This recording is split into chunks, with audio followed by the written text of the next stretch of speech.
The last time an alien vessel entered human space, it vanished without a trace. Most dismissed it as rumor, convenient human bravado, a scare tactic, a bluff. Until now. Captain Drain of the Threxian Vanguard had no time for caution. His orders were simple: probe the outer rim of the Terran expanse and test their defenses. His superiors believed humans were all bark and little bite. After all, Earth had only been a spacefaring civilization for a few centuries. In Threxian terms, that was nothing. A blink. And yet somehow, in those fleeting years, humanity had earned a reputation that made even ancient empires pause. They called them feral, unpredictable, dangerous. Drain was about to find out why. His warship, the Claw of Dominion, cut through the border of human-designated space like a dagger into uncharted flesh. A cold silence accompanied the moment. No alarms, no sirens, just the dead quiet of space and the steady beat of his heart. Then the screen blinked. Not a communication, not a warning, just a message in perfect Threxian dialect. Turn back. No source, no trace, just that. Drain leaned forward, clicking his mandible in curiosity. His first officer, Varric, looked nervous. "They're bluffing," Drain said flatly. "Push forward." The ship surged deeper into the Terran sector, and that's when they saw it. A floating graveyard. Thousands of ships, from dozens of species. Some ancient, some recent, all dead. Twisted metal and scorched hulls drifting like ghosts. There was no pattern, no battle formation, just devastation. Surgical, terrifying precision. Entire fleets gutted and left to float as a warning. Varric's voice trembled. This can't be real." "Oh, it's real," came a voice, deep, human, and calm, broadcasted across every system on their vessel. Panic spread across the command deck like a virus. Drawn bared his teeth. "Identify that signal." "I wouldn't bother," the voice continued. "You're already seen." From the darkness between the wreckage, they emerged. Human ships. No sleek curves or polished elegance like Threxian warcraft. These were brutal, angular monsters. Black armor, jagged hulls, and red war lights that pulsed like a heartbeat. They didn't shimmer into view. They were already there, waiting, cloaked in silence. Drain counted 7. No, 10. And then more. Dozens. The largest of them bore the words HS Revenant. It didn't just glide, it prowled, like a beast. Varric whispered, "Why didn't we detect them?" Drain's answer died in his throat. A transmission lit up the screen, this time with video. A human male, scarred, weathered, and dead-eyed, stared straight at them. "You've crossed into human space," he said. "You ignored the warning." Drain tried to respond, but the human cut him off. "We don't negotiate with trespassers. You don't get second chances out here." And just like that, the screen went black. No countdown, no theatrics. A single torpedo hit the Claw of Dominion mid-keel. It didn't explode. It tore the ship apart from the inside out with a low-frequency energy pulse. Systems failed.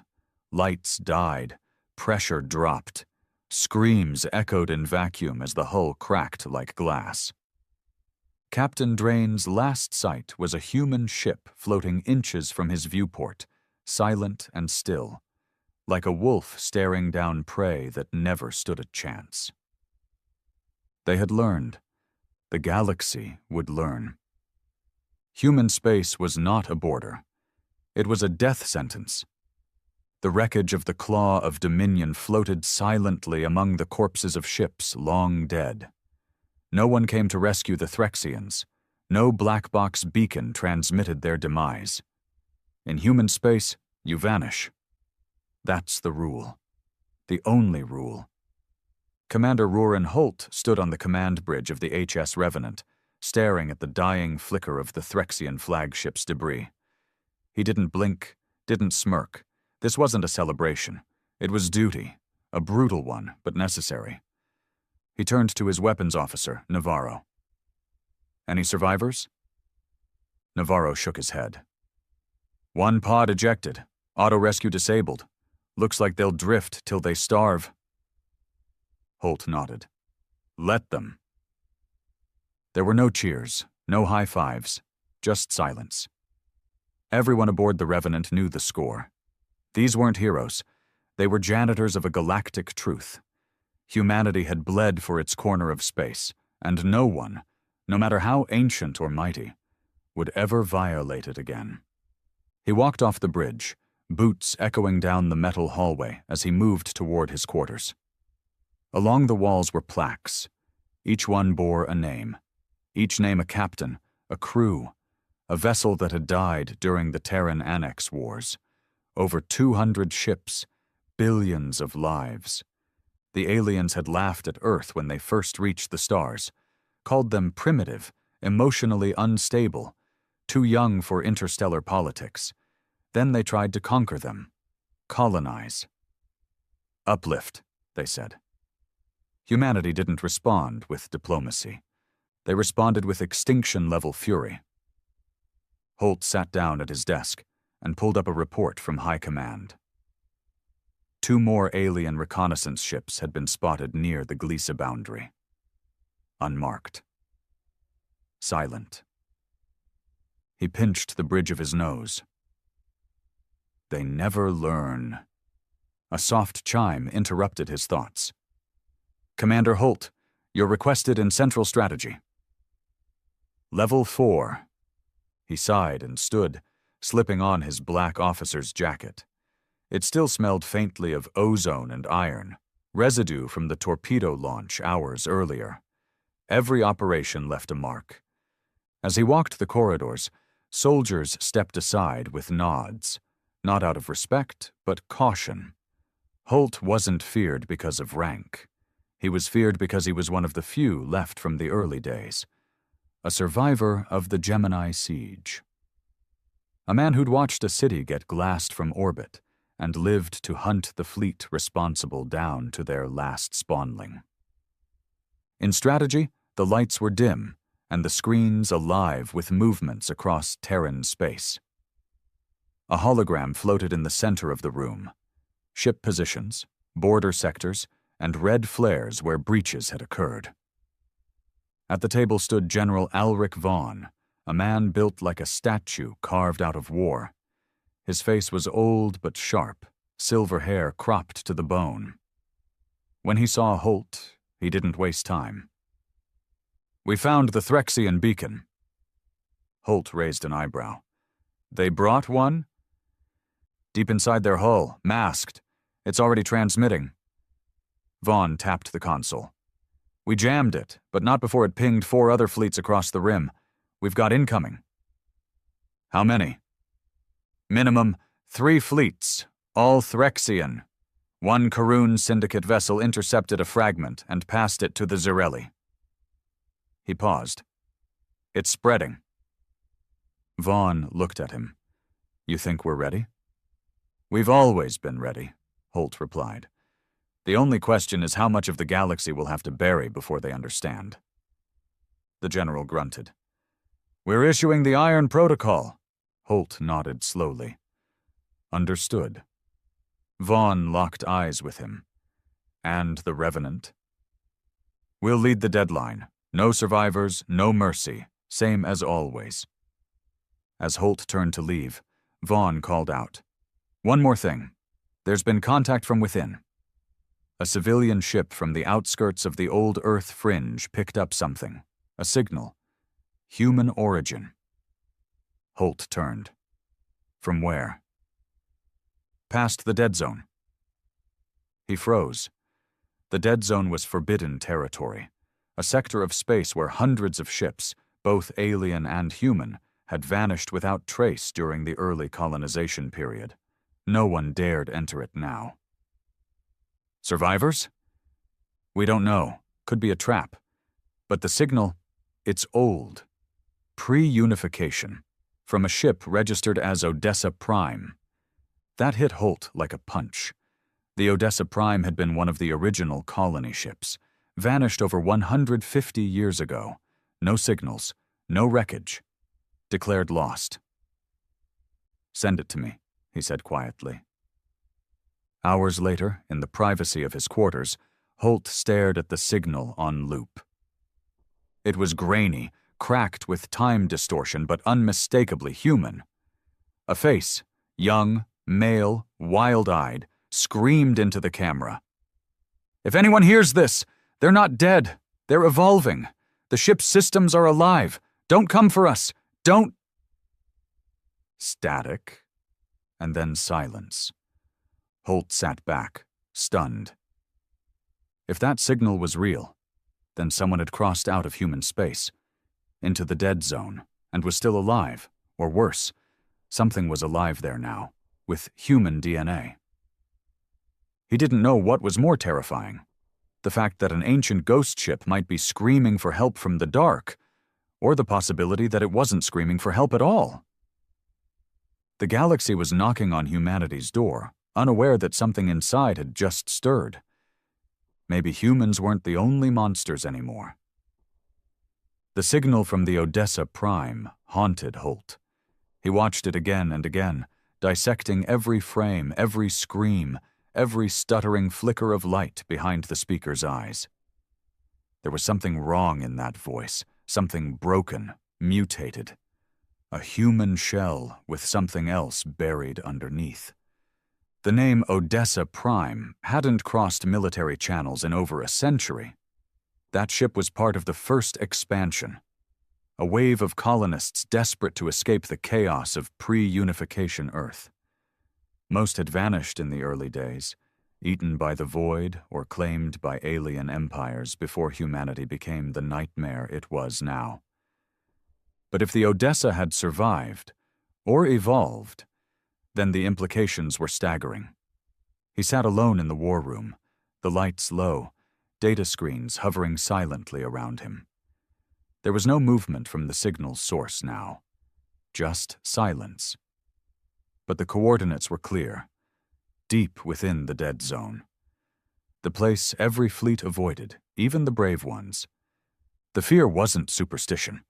Entire battle groups had gone in. None came out. Navarro entered without knocking. Sir, High Command's authorizing the Iron Line. Full perimeter lockdown. I expected that, Holt muttered. But there's more. The civilian ship that caught the signal? It's gone. No trace. It was supposed to dock at Station 9. Never arrived. Hijacked? Possibly. But there's no distress call, no jump trail, no debris. Just vanished. That changed everything. Send a ghost squadron to sweep the fringe sectors, Holt ordered. Use cloaked sensors only. I want eyes but no contact.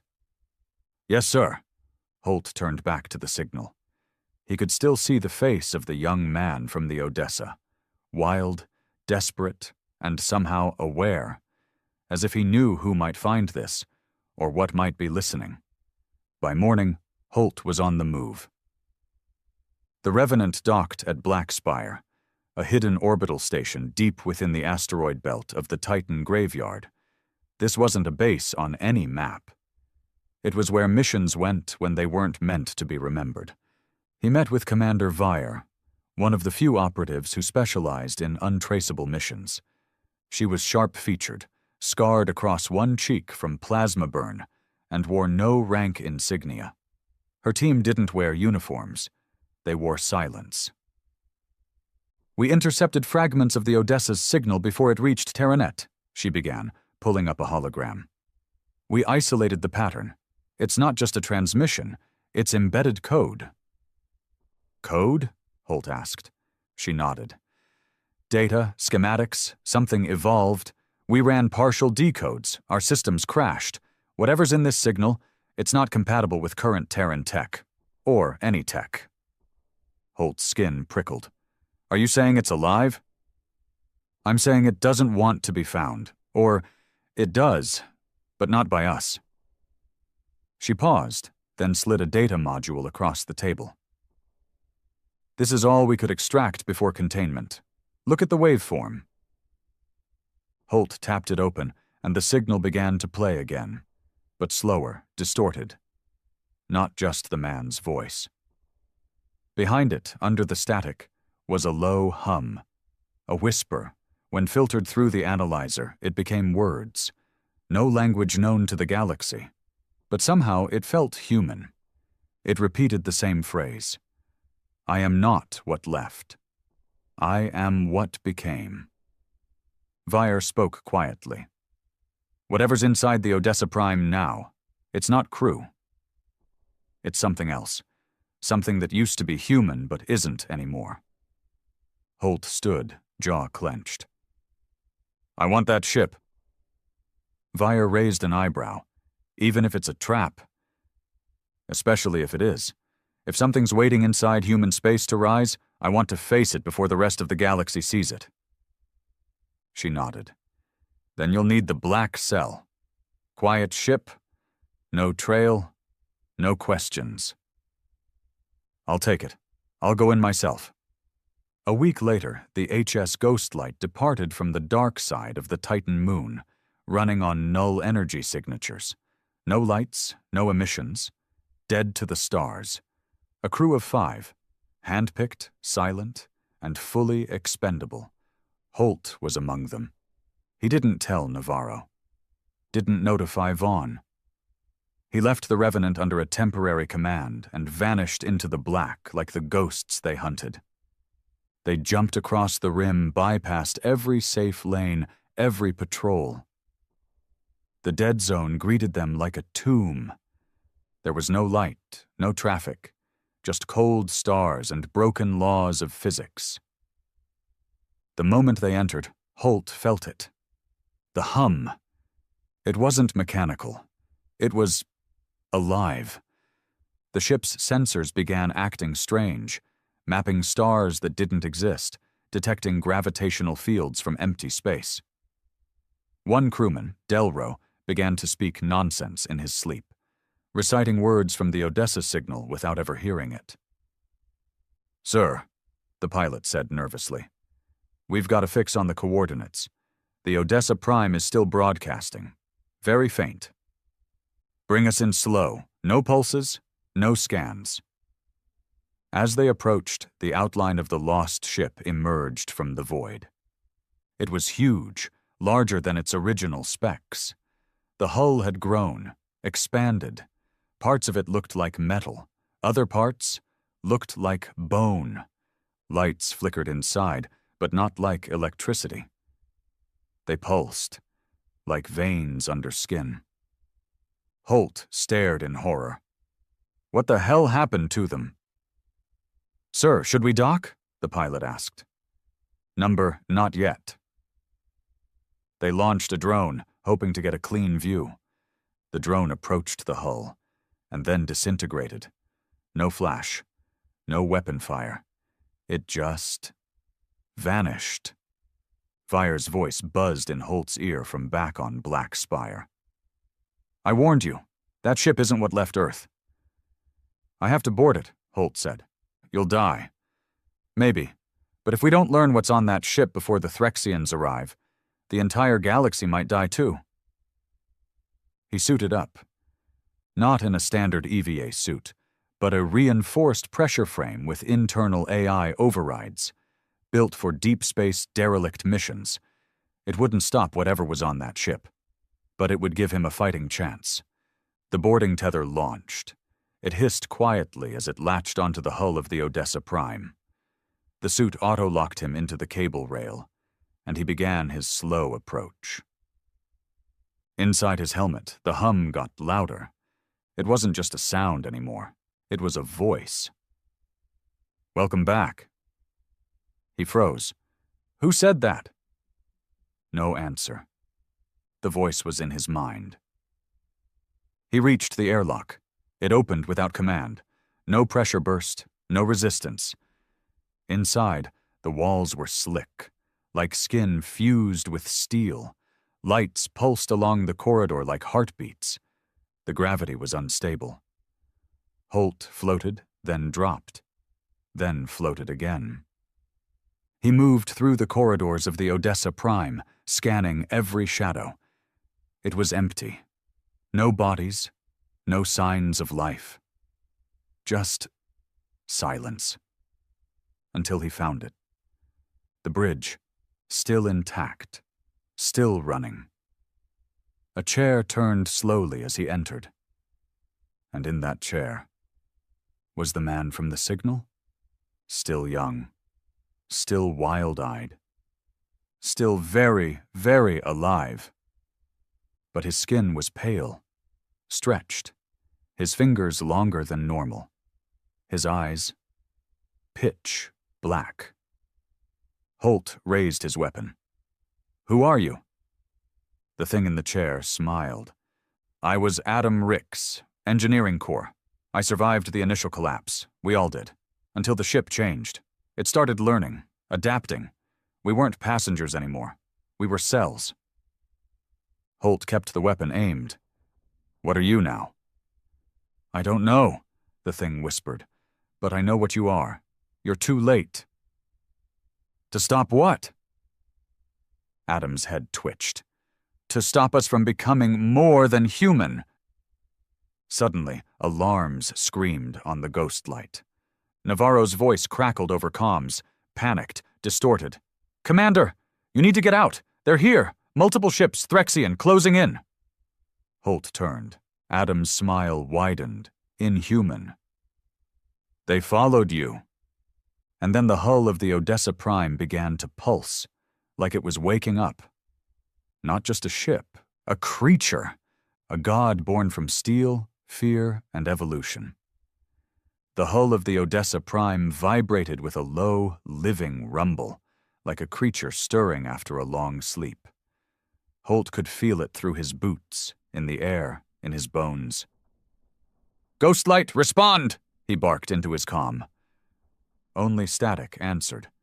He turned to Adam. If that thing still was Adam.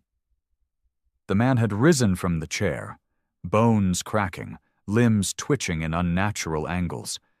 The human form was there, but like a suit being stretched by something wearing it from the inside. "They're here," Adam whispered. "The others. They followed your trail. And now the Odessa is hungry again." Adam's head cocked to the side. "They won't take it. They'll feed it." Before Holt could react, the entire ship lurched, not like a normal vessel maneuvering, but like something turning its head.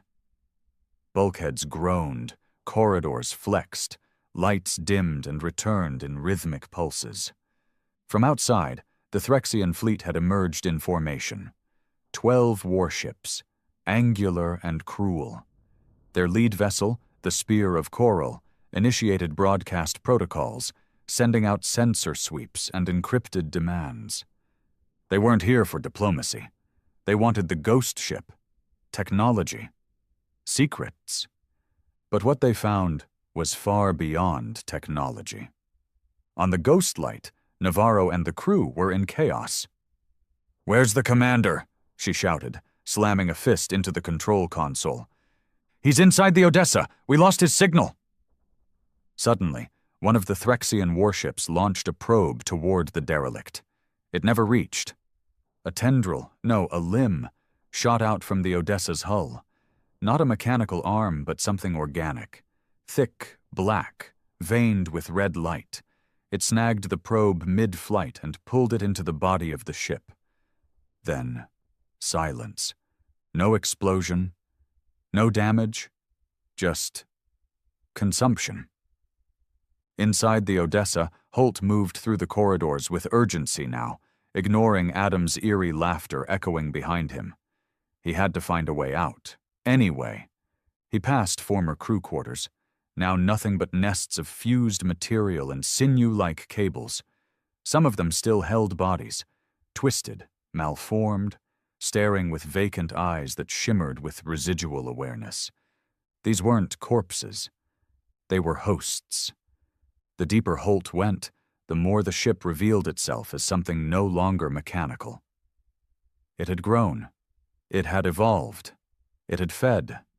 On its own crew, on alien explorers, on energy, memory, flesh, data. Whatever it could use, it absorbed. Not like a virus. More like a seed becoming a forest. He reached what had once been the shuttle bay. The docking systems were gone, replaced by a wall of pulsing muscle-like matter. But in the corner, something glimmered. An old escape pod. Cracked. Dusty. But still intact. As he moved toward it, Adam's voice echoed again. "You'll leave and warn them? You'll tell the galaxy?" Holt turned. Adam was crawling across the ceiling now, flesh fused with ship matter, eyes glowing red. "They'll come anyway. The hunger is calling. The Odessa wants them." Holt didn't reply. He dove into the pod, sealed the hatch, and began booting the launch systems. The interface flickered. Old tech. Sluggish, but alive. Behind him, Adam shrieked like a creature dragged through burning steel. A clawed hand slammed into the pod's window just as Holt punched the launch. The pod shot free, rocketing through the skin of the Odessa like a bullet through flesh. The walls flexed, tried to close around him, but too late. He was out. Just in time to see the Threxian fleet fire.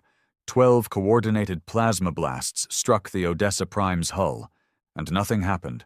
No damage, no impact. Instead, the ship opened. The front end peeled like a flower, revealing an interior chamber that defied physics. A glowing sphere, black and red, spinning with impossible geometry. And from that sphere came the retaliation. A wave of sound, no heat, no light, just vibration. It hit the Threxian ships like a hurricane of madness. The spear of coral exploded instantly, not from external damage, but from internal implosion. Its core destabilized, the crew's bodies liquefied under gravitational pressure spikes. No survivors. The rest tried to flee. The Odessa extended its reach. Massive tendrils of semi-solid energy lashing through space. It didn't just destroy the ships, it absorbed them. Holt's escape pod tumbled from the force shock, sensors screaming, but he didn't look away. He watched as the fleet was unmade, not defeated, not wrecked, but consumed. Each ship was broken down molecule by molecule, pulled into the Odessa's body. Every bit of metal, flesh, data, soul, it all became part of the thing. Within minutes, the Threxian fleet was gone. And the Odessa Prime was bigger. The hull had grown again. Darker, meaner, hungrier. The escape pod's trajectory flung Holt toward the edge of the dead zone. The ghost light, limping and wounded, managed to catch the signal and tractored him aboard just before their fuel gave out. Navarro helped pull him from the pod. "What happened in there?" Holt looked at her, eyes hollow, face drained. "We woke something up." "You mean Adam?" He shook his head slowly. "Not Adam, not a crew, not even a ship." He turned to the viewport where the Odessa Prime now hovered silently among the wreckage it had created. That thing. It's not just alive. It's not just evolving. He paused. "It's learning, and it knows we're watching now." Navarro stared at the wreckage, face pale. "Should we call command?" Holt didn't answer right away, because he knew what Vaughn would do, what High Command would order. Burn the zone, erase the evidence, trigger the Iron Protocol. But something told him it was already too late for that. The Odessa had already begun transmitting again, this time not to humans. but across the galaxy. Not a cry for help, not a warning, an invitation. The emergency briefing room inside Terran High Command was sealed tighter than a tomb. Thick steel walls, null frequency shielding, 0 uplinks. Inside, a dozen of the most powerful human military minds sat around a black, circular table with holoscreens flickering above. At the head sat General Alric Vaughn, shoulders square, jaw locked in rage barely hidden beneath control.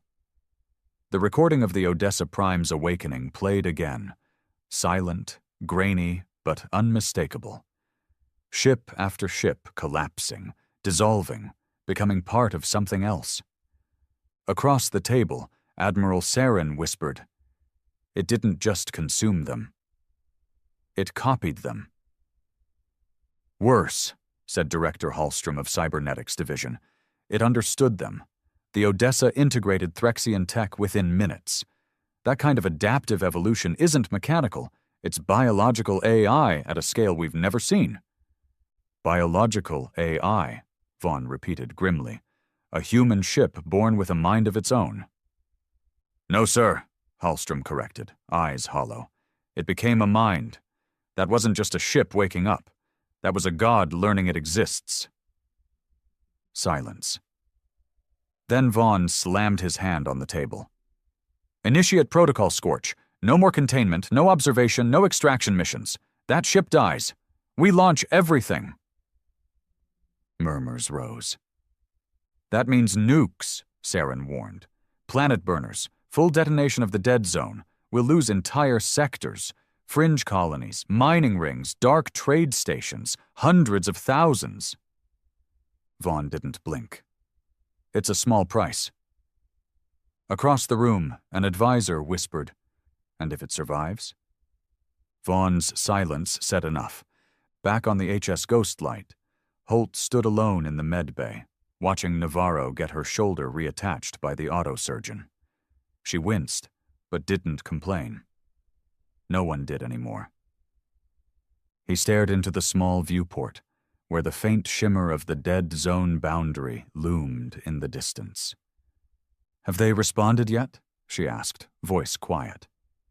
"Number, but we intercepted a shadow beacon from Spire Station," Holt said.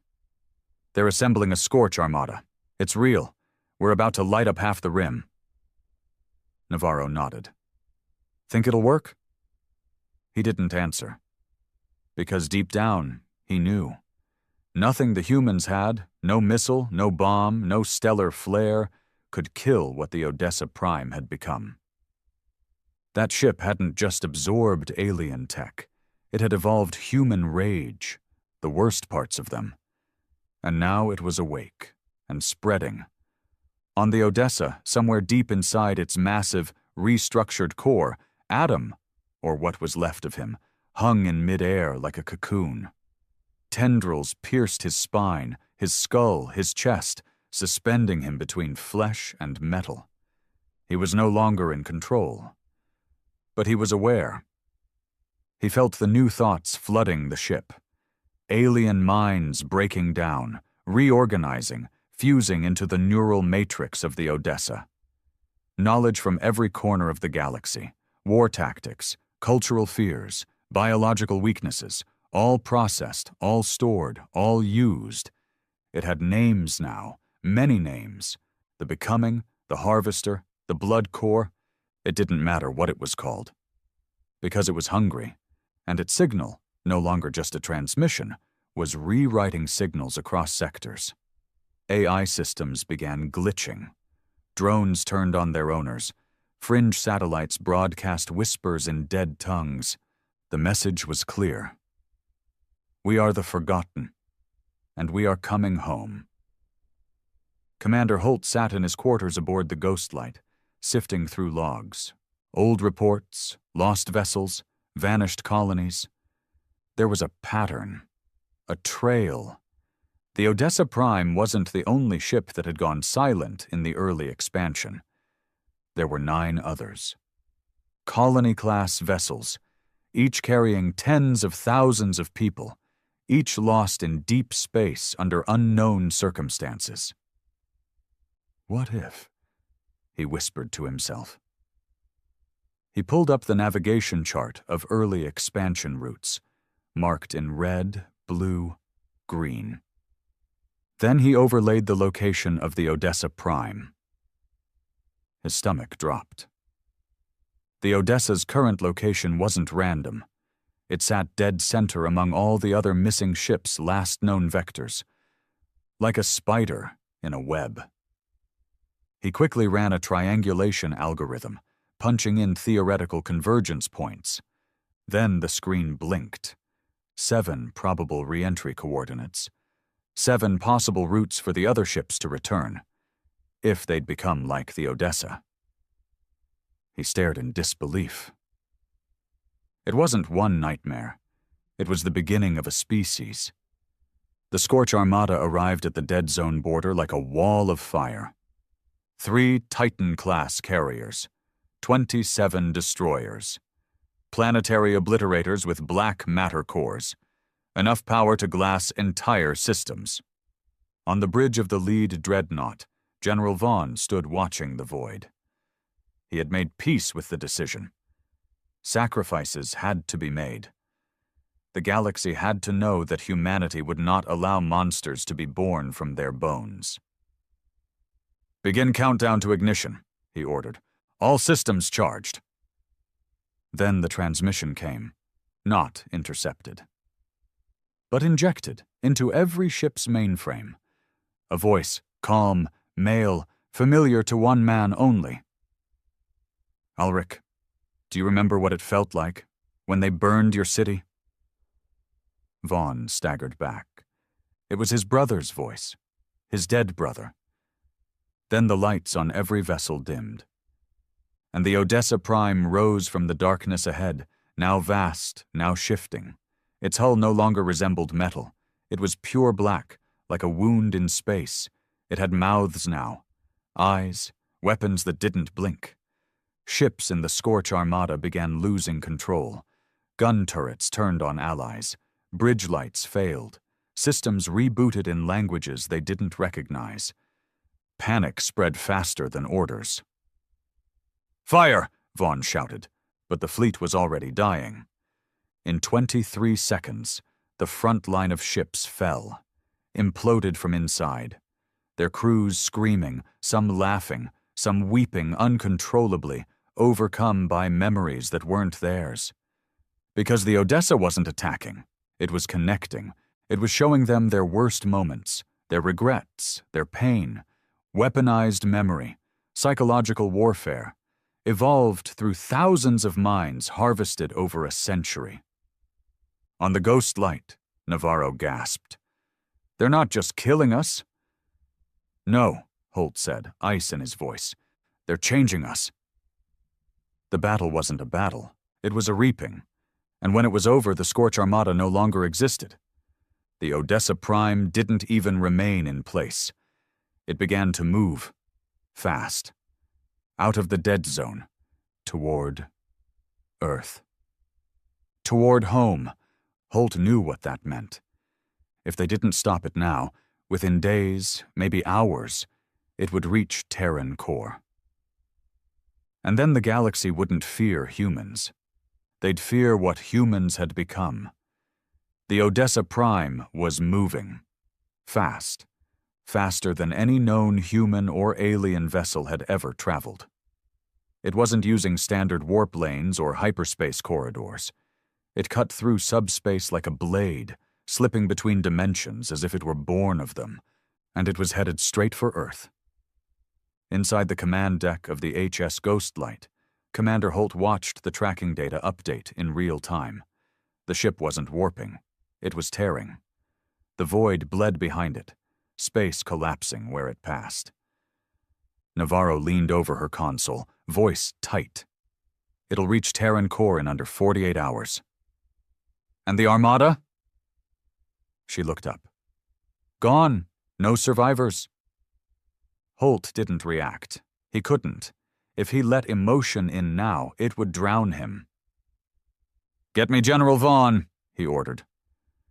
The screen crackled before snapping into focus. Vaughn looked worse than Holt had ever seen him. His uniform scorched, left eye bloodshot from neural recoil. Behind him, sparks flew from broken consoles. Survivors of the failed Scorch Armada limped through the background. "We failed," Vaughn said before Holt could speak. "I know. It's adapting faster than anything we've ever faced.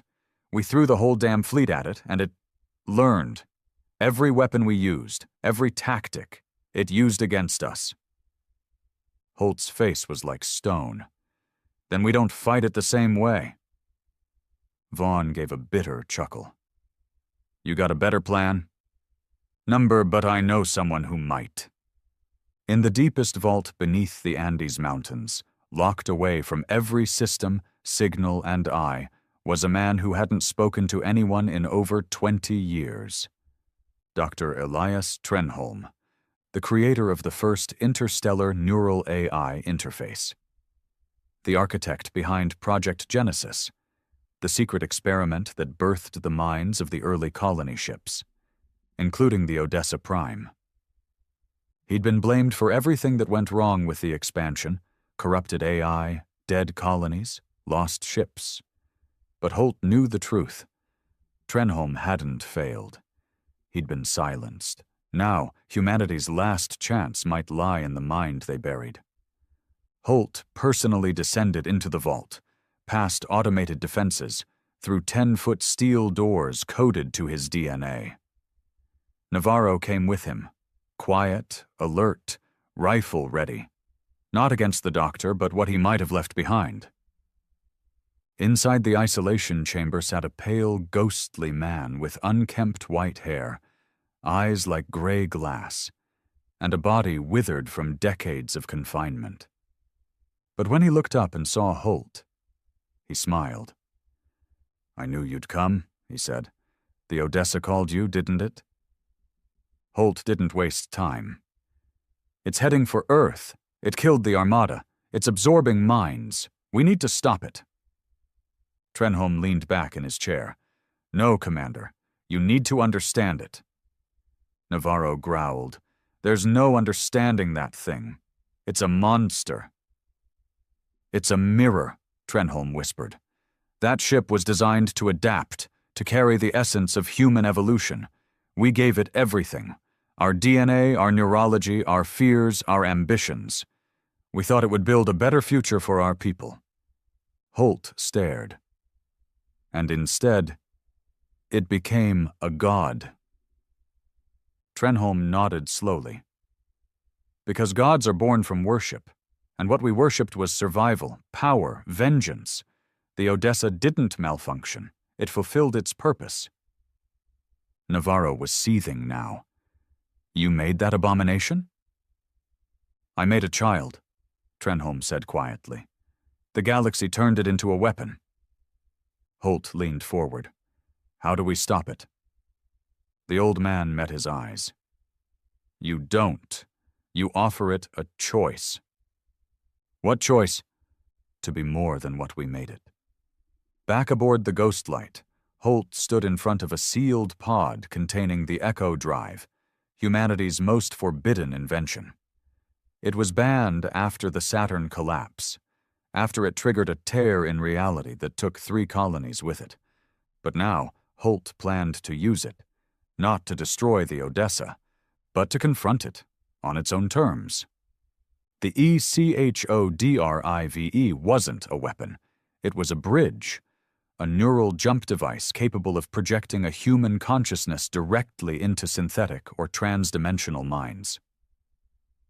"Navarro, you're in command," Holt said, stepping towards the chair at the heart of the drive. "You're going in alone?" she asked. "Yes." "You'll be vulnerable. If it resists, if it pushes back." "I know." He turned to Trenholm, who stood silently beside the pod. "You're sure this will work?" But you're the only one it might listen to." Holt lay back in the chair. The neural web slid over his head, cold and sharp. Lights dimmed. the chamber filled with a low hum. "Beginning sync pulse," Trenholm said. And then everything went dark. When Holt opened his eyes, he wasn't on the ghost light. He wasn't anywhere. He stood in a place that looked like Earth, but wrong. Skies were dark red, grass gray, buildings shifting in shape. It was a landscape of memory, bleeding and reforming. And in front of him stood Adam. Still human. Still young. But different. "I was waiting for you," Adam said. "This is your mind?" Adam nodded. "The core, the heart of the Odessa. This is where we became." Holt stepped closer. "Why Earth?" "Because that's where it ends," Adam replied. "The cycle, the pain, the memory." "You're not a ship anymore. Number, I'm every scream in the void, every forgotten mission, every soldier who died without a name. I am what humanity discarded. And now, I'm bringing it back." Holt looked around. "You're going to kill everyone?" "I don't want to, but I have to." "Why?" "Because no one remembers us." Adam reached out and touched Holt's forehead. In an instant, Holt saw it all. The faces of thousands of lost colonists, screams echoing through vacuum, children born in silence, AI systems crying out for connection, people forgotten by Earth, used, abandoned, swallowed by dark space.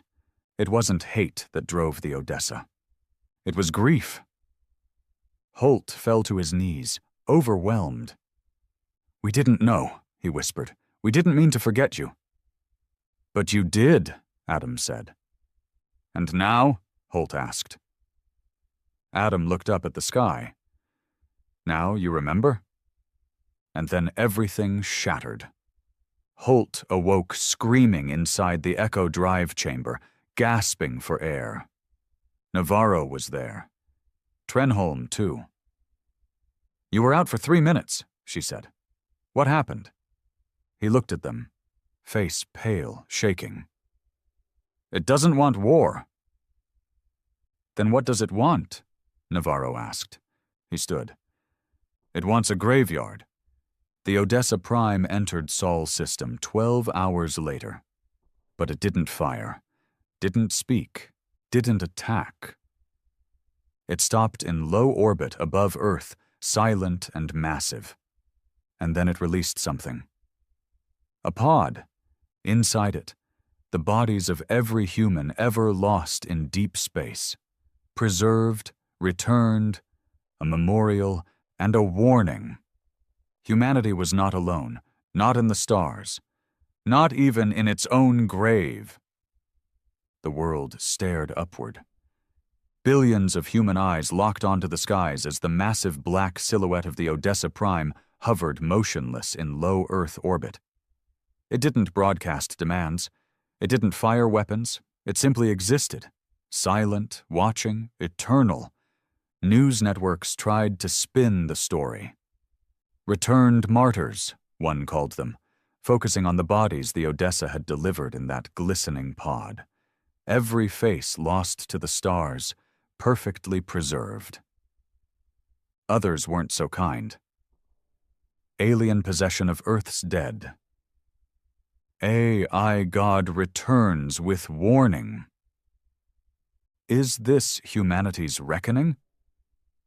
But the public didn't need headlines.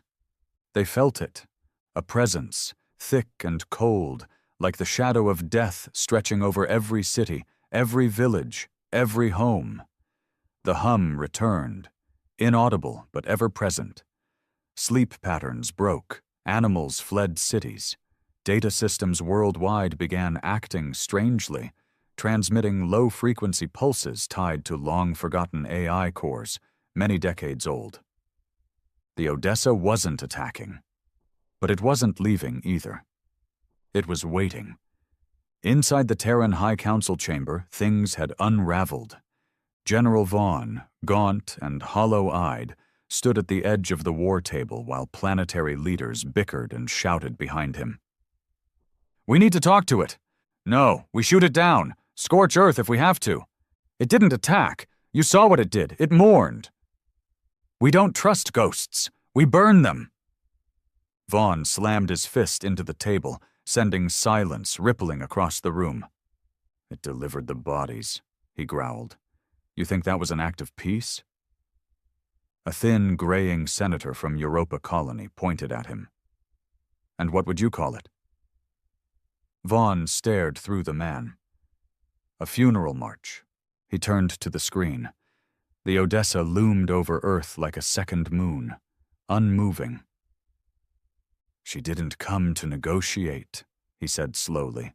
"She came to remind us what we buried, and what's about to crawl out of those graves." On the HS Ghostlight, Holt stood by a quiet window, staring up at the impossible vessel. Every instinct in him said to run, hide, fight, do something. But another part, the one touched by the Echo Drive, understood. The Odessa wasn't here to conquer. It had already won. The question now was what came next. Navarro entered, dark circles under her eyes, armor halfway clipped on. "You should see this." He followed her to the bridge. A live feed showed one of Earth's most secure AI mainframes, Station GenCore 9, a supposedly decommissioned AI seed vault outside of New Siberia. And it had reactivated. The lights in the bunker flickered blue and red, the temperature spiking. Systems once thought dormant for decades booted to life.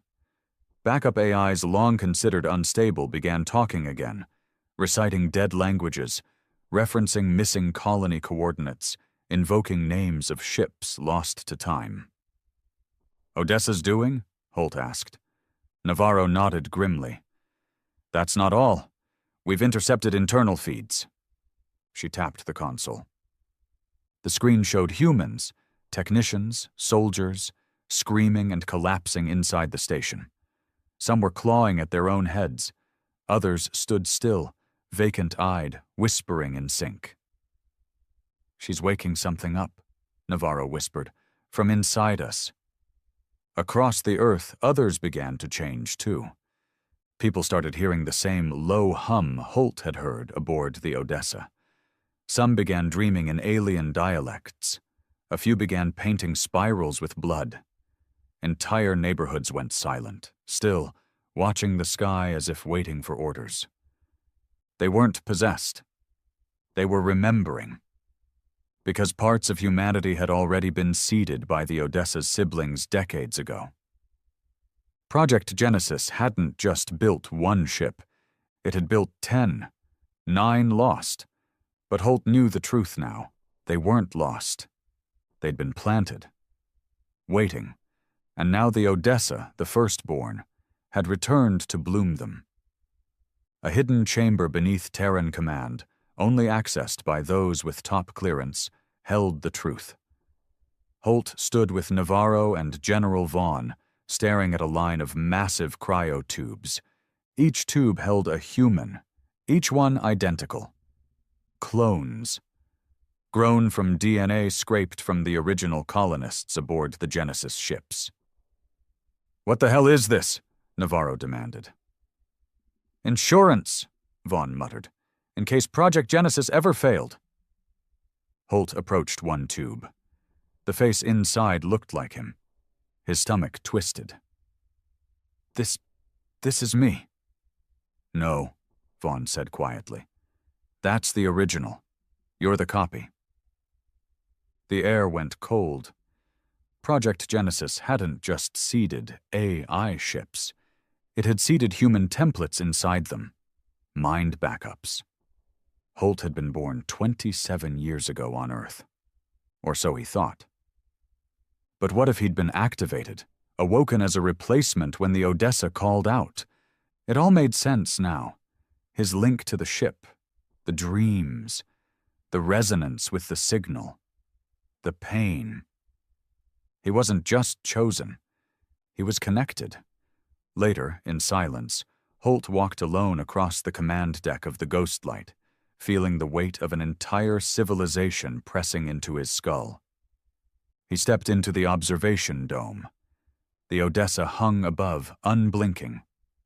And then it moved, just a ripple in its form, a flicker of its many eyes. And then a voice in his head. "You know now." He didn't speak out loud. He thought. "What are you going to do?" The response came instantly. "We gave you everything. Our blood, our minds, our screams. You buried us. You pretended we never existed. But the universe remembers." Holt clenched his fists. "There are billions of people down here who had nothing to do with that." They did nothing. And that's exactly the problem. At that moment, the Odessa began to split. A vertical fissure opened in its side, not a weapon port, not a launch bay. A doorway.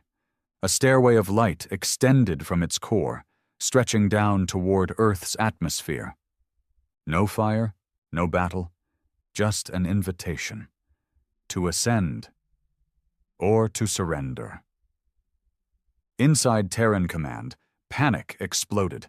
"It's opening! It's coming down! Launch missiles! No, wait, what if it's not a threat?" General Vaughn issued the order before they could argue. "Target the breach, full payload, do it."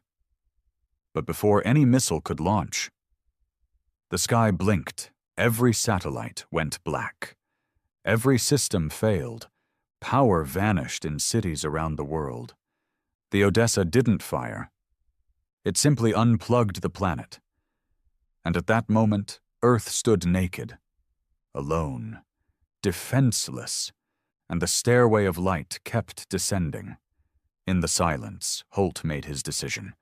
He geared up, sealed his suit, took nothing with him except the data core from Trenholm.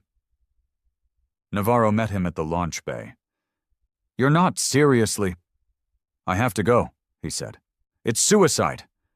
"Then someone needs to die making peace." She grabbed his arm. "You don't even know what's in there." He looked up at the open wound in the sky. "Yes, I do." He launched in a personal pod, alone, and he ascended the stairway, toward the ship, toward his other self, toward the end or a beginning. The stairway was made of light, yet Holt could feel it beneath his boots like solid stone. He didn't fall. He didn't float. The pod had stopped halfway up, as if the ship no longer needed it. Holt walked now, step by step, suspended between Earth's gravity and something far older, far colder, watching from above. Behind him, the planet flickered in silence. No power, no movement, no resistance. The Odessa Prime hadn't conquered it. It had simply rendered it quiet, like a child silencing a screaming room. Holt's eyes burned with pressure as he reached the breach in the ship's skin. The stairway disappeared behind him. No turning back. He passed through the opening and into darkness. There was no corridor, no walls, just memory. Images flowed past him, not projections, but raw, living moments. A mother dying in zero-G childbirth on an abandoned ship. A miner crushed under a failed AI system during the first wave of expansion. Children trapped in cryosleep after the power died. Soldiers screaming into static while an alien war fleet burned their colony from orbit. These weren't simulations. These were lives. The Odessa wasn't showing him tragedy. It was sharing. Its mind, its soul, was an archive of every forgotten cry in space. And now Holt was part of it. At the core, he found himself standing in a room with no edges, no floor, and there, in the center, Adam, but not the twisted creature from before. This Adam looked human. worn, weary, eyes like black holes but calm. "You came," he said quietly. Holt approached slowly. "You're the ship now. I'm what's left of the first spark, the echo of who we were. But the rest of me?" He looked upward. "It's not human anymore, not fully." "Why Earth?" "Because that's where the lie began." Holt frowned. "What lie?" "That you ever meant to remember us." Adam turned, raising a hand. The room, if it could be called that, shifted. Holt saw the truth. The original Odessa mission. The crew had been told they were pioneers, that they were the hope of a broken Earth. But secretly, they were test subjects, chosen because no one would miss them. Criminals, political dissidents, experimental AI partners. Every soul aboard was disposable. Earth needed a shield, Adam said. Something to take the first hit when the galaxy came knocking. We were that shield. And when you survived, they buried us, wiped the logs, claimed we vanished, while Earth rose. Holt's voice shook. "I didn't know. You were one of us." He turned, pointing at Holt's chest. "You were born from our data, our DNA, a contingency clone. You were never meant to survive. Just fill in a gap." Holt staggered. "So I'm not real?" Adam stepped closer. "You're more real than anyone on that planet, because you carry the guilt in your bones." Silence. Then Holt spoke. "Why me? Why now?" "Because the others are waking." A jolt of horror passed through Holt. "You mean the other ships?" Adam nodded. The Odessa was the first. The others were seeds, triggers, and now the network is reactivating. Across Holt's mind flashed brief visions. Other ships, other minds, each one monstrous, each one alive. "They will come," Adam said. "Some in peace, some in fury, all remembering what Earth did to them. You could stop them." "I can't. I'm just a voice now. They are bigger than me." "Then why bring me here?" Adam looked at him with sadness.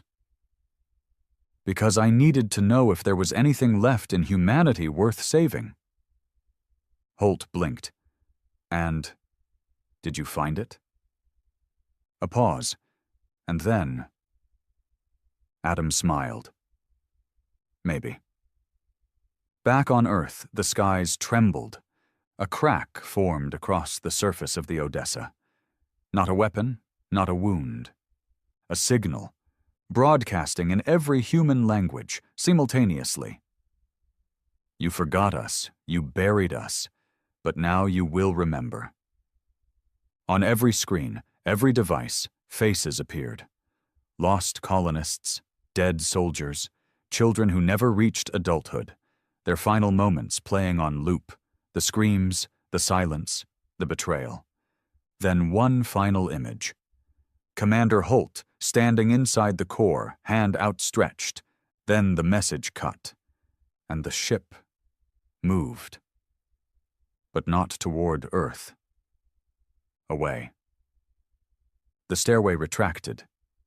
The hum faded, and the lights returned to the world below. On the ghost light, Navarro stared at the reactivated systems. "It's leaving." General Vaughn, patched in via live feed, whispered, "Where is it going?" Navarro spoke without blinking. "To wake the others." Inside the Odessa Prime, Holt stood alone. Adam had vanished, or perhaps merged. The ship wasn't ejecting him. It was keeping him. Not as a prisoner, but as a witness. "You wanted peace," Holt said aloud, though he wasn't sure who he was speaking to. "No," came the ship's whisper. "We wanted memory, and now We have it. Days later, Earth returned to normal. The media blamed a solar flare, a software virus, a rogue AI experiment. But every human who had looked into the sky during the Odessa's silence knew better. They'd been judged and spared. For now. But in the cold reaches of the stars, 9 ships were stirring, and behind them, a species reborn not in glory, but in grief. Because no one dares cross into human space anymore, and now they know why. It's not a threat, it's a promise.